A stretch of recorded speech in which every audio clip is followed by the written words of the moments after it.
आसंता काली सोमवार सकाळ 7टारे श्रीमंदिर रे महाप्रभु दर्शन करिवे प्रधानमंत्री नरेंद्र मोदी। एहा परे श्रीमंदिर ठारू बड़ डाक्तरखाना छक पर्यंत करिवे रोड शो। प्रथम थर पई सकाळे रोड शो अनुष्ठित हेबो बोली एक सांबादिक सम्मेलन रे सूचना दैछंती बीजेपी राष्ट्रीय मुखपात्र तथा पुरी लोकसभा आसन पई सांसद प्रार्थी डॉक्टर संबित पात्र।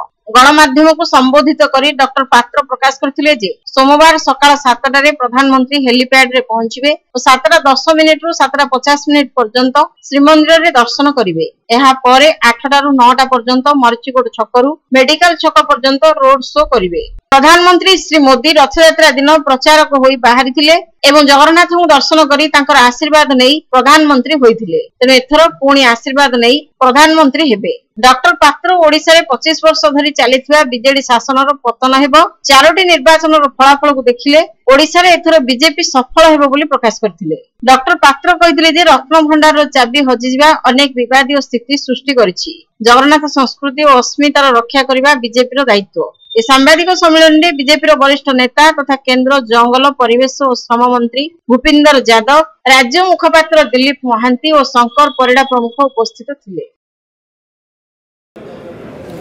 काली सोमवार 20 तारीख सकाळ 7टा बेले तार ठीक पूर्व प्रधानमंत्री नरेंद्र मोदी का आगमन हब। 7टा बेले से मंदिर दर्शन पे प्रथमे पहुँचे। मंदिर दर्शन करी महाप्रभु आशीर्वाद लोड़ी मंदिर प्रस्थान करी समस्त सेवक वृंदर मंदिर समस्त गुरुजन मान आशीर्वाद देला परे सी रोड शो पे रोड शो गाड़ी रे उठिबे। रोड शो आरंभ हब मंदिर पाखरु एवं मेडिकल छक जाके से रोड शो चली।